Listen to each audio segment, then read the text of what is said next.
Hola amigos. Ha costado mucho encontrar un título para este vídeo, ya que todo está supeditado a controversias y opiniones distintas, que hacen que el pequeño espacio de unos pocos folios no aporten la fundamentación necesaria, pero aún dentro de sintetizar al máximo hay cosas que son tan evidentes que casi no tienen contestación. Lo primero que quiero aclarar es el por qué pongo en interrogación lo que para mí es una evidencia sobre el fin del colonialismo. Lo hago porque siempre quedan cosas al azar que nadie puede controlar al 100%. Como puede ser la cordura de los dirigentes actuales del imperio, y el supino empecinamiento de quienes todavía les eligen. Como ya habrán podido darse cuenta, he abierto una nueva lista de reproducción con el título de Hagamos un mundo mejor, que es donde encontrarán este vídeo. Y en ello tenemos que estar todos comprometidos, en intentar consolidar los cambios necesarios para que el mundo sea mucho mejor de lo que hoy es, así que vamos a analizar lo que bajo mi punto de vista está ocurriendo ahora mismo. Aunque hay varias vertientes, creo que hay dos muy importantes. La militar, y la social. Hoy hablaremos de la militar, que es lógicamente la que hace que verdaderamente caigan los imperios. Sin el poder de la fuerza nadie puede hacer caer a un imperio colonialista acostumbrado a vivir de la rapiña. Pero nunca conseguiremos hacer un mundo mejor si primeramente no hablamos de las causas que lo han hecho peor cada día. Para ello tenemos que hablar de los famosos genocidios de la historia, que los historiadores, muchos de ellos del 3 al 4, solo prestan su pluma para ganar dinero y dar pábulo a las mentiras que al imperio le interesa. Centran su estrategia en poner el acento en pequeñeces al estilo de cortina de humo para que no se vea el verdadero culpable.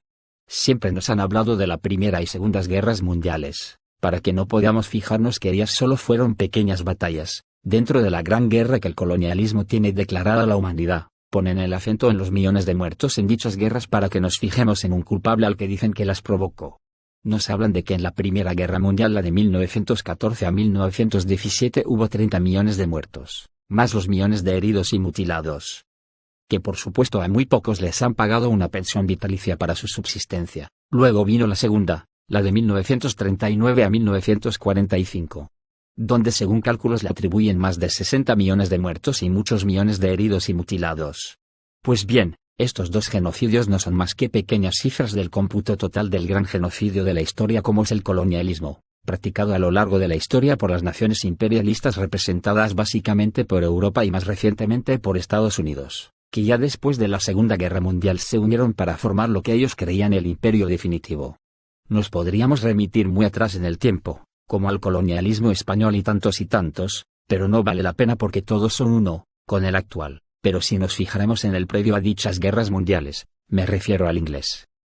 Al librar guerras coloniales, Gran Bretaña destruyó naciones enteras.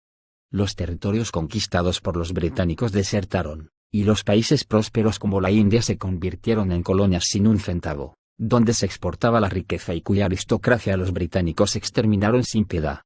La cantidad de muertos entre los pueblos conquistados fue medida por millones de personas.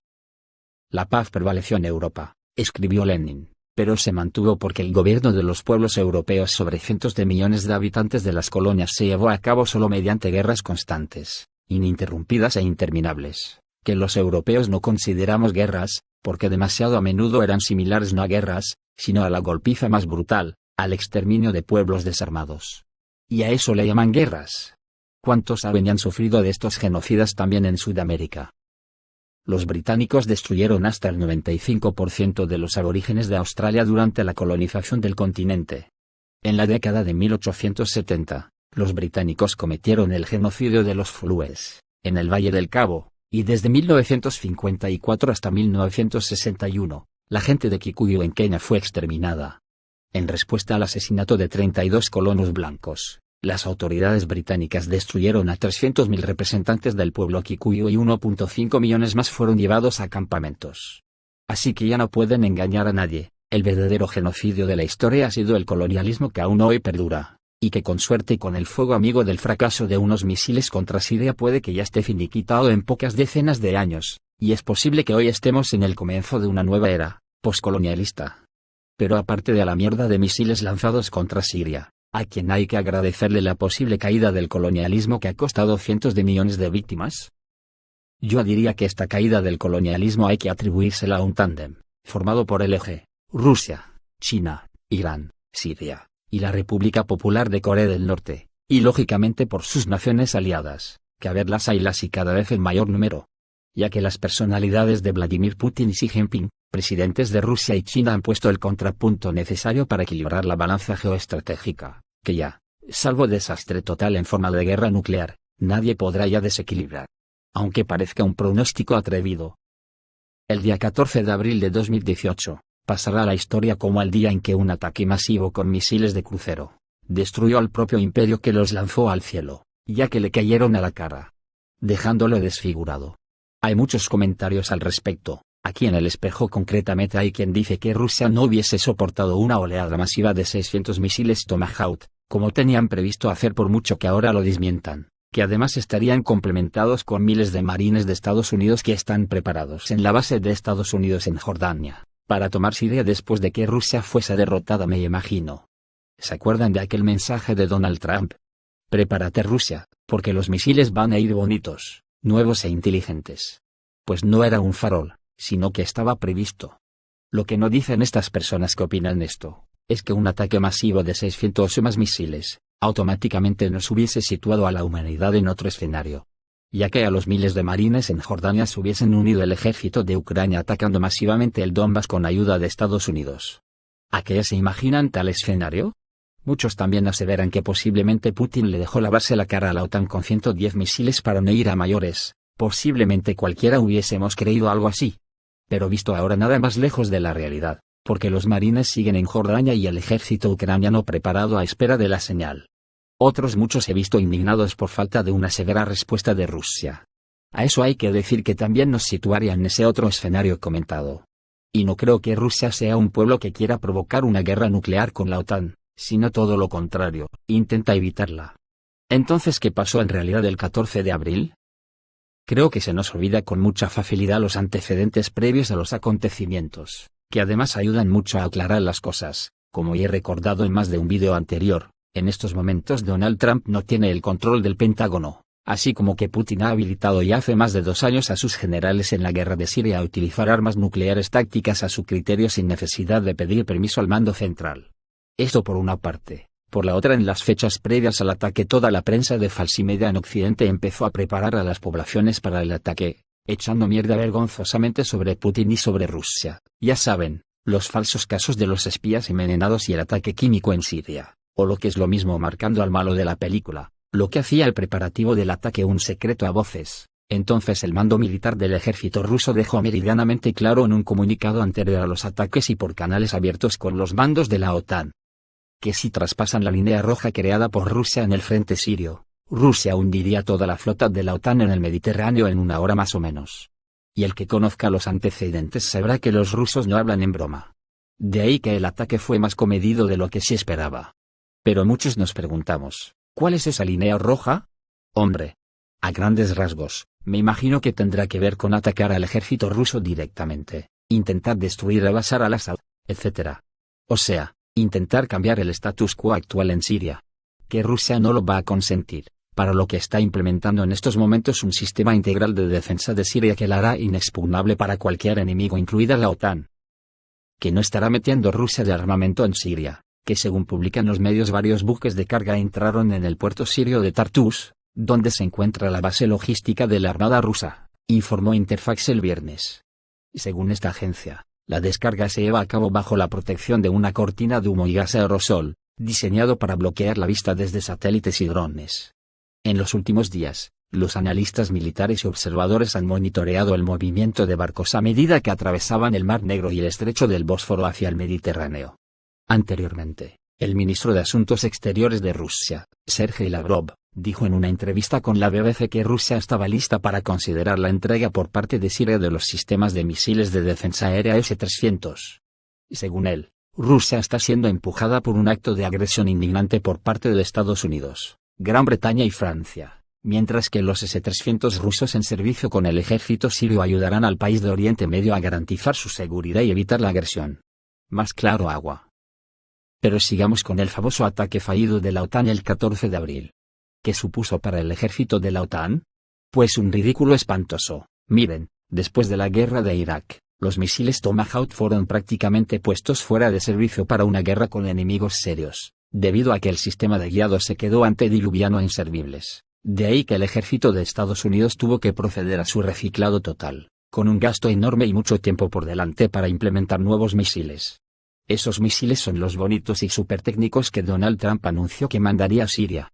Pues han quedado en un bluff, y para mayor preocupación ya no valen para nada porque según fuentes hasta 4 misiles que no explotaron, ya están siendo estudiados en Rusia, y una vez desmantelados y analizados por los técnicos rusos, sabrán su tecnología de guiado para poder neutralizarlos fácilmente. No es que los rusos los puedan copiar, porque no les hace falta para nada, pero si decodifican el sistema de guiado ya no sirven para nada de nuevo, y se tendrán que reciclar gastando cantidades ingentes de dinero y tiempo. Rusia algo sabe de estos desastres, porque el 6 de septiembre de 1976 un caza soviético apareció de la nada tras las nubes cerca de la ciudad japonesa de Hakodate, en la isla de Hokkaido. De repente, y ante la atónita mirada de los controladores, un avión MiG-25, joya de las aeronaves de guerra soviéticas, tomaba pista en el aeropuerto de Hakodate. Tras descender de la carlinga, el joven teniente Víctor Ivanovich Belenko, de 29 años de edad, asegura que quiere desertar y convertirse en espía de Japón. Hasta ese momento el MiG-25 había sido solamente un rumor en los radares de los estadounidenses, obsesionados con conocer el potencial aéreo soviético. Estados Unidos supo por primera vez de la existencia del MiG-25 en 1970, sin embargo carecían de datos concretos de una aeronave interceptora capaz de volar a velocidades 3 veces mayor que la del sonido. La deserción de Belenko fue un tesoro caído del cielo, para Estados Unidos, ya que pudo acceder a la tecnología más avanzada de que disponía la Unión Soviética y sacarle partido. Que nadie se cree que cayó sino que imantarían el avión con dólares, por eso bajó del cielo. Nadie se explica cómo logró fugarse Belenko, pero la historia oficial es que estaba realizando un vuelo de entrenamiento en equipo, y ninguno de los cazas llevaba armamento. En un momento dado, el piloto soviético abandonó el grupo y entró en el espacio aéreo japonés, logrando pasar desapercibido tanto a los radares soviéticos como a los japoneses. Después, aunque su intención era aterrizar en la base aérea de Chitose, se quedó sin combustible y tuvo que aterrizar en Hakodate. Inmediatamente después de ser conscientes de lo que había ocurrido, los japoneses llevaron el caza a una base aérea y lo desmontaron para estudiar sus componentes mediante ingeniería inversa. Los estadounidenses lograron acceso a los datos sacados por los japoneses y los utilizaron para desarrollar un nuevo caza de combate, el hoy famoso F-15 Eagle. Más de 2 meses después de la deserción, y tras estudiar todos los componentes del MiG, los japoneses devolvieron la aeronave a la Unión Soviética. El teniente Belenko se mudó a Estados Unidos, donde terminó trabajando como ingeniero y consultor de la Fuerza Aérea estadounidense. A Rusia le costó miles de millones de rublos que el enemigo conociese la tecnología avanzada de sus cazas. Lo mismo que ahora le pasa a Estados Unidos con sus nuevos misiles. Así que, ¿qué alternativa le queda al imperialismo que no sea aceptar un mundo mejor para todos, donde ellos solo sean un actor más en el contexto mundial olvidándose de colonizar el planeta? Francamente, ninguna. Además, considerando que las naciones del imperio están en una deriva fascista de preocupar, yo les puedo decir que en España a mí ya se me hace intelectualmente insoportable vivir.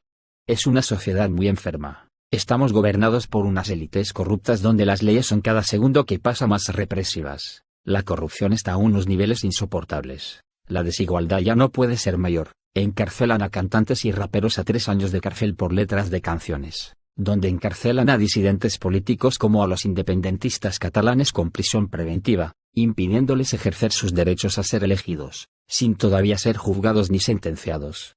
Francamente, ante eso solo se puede gritar algo así como: ¿pero esto qué es? Y lo más triste, ¿cómo puede haber vecinos míos que traguen con esto?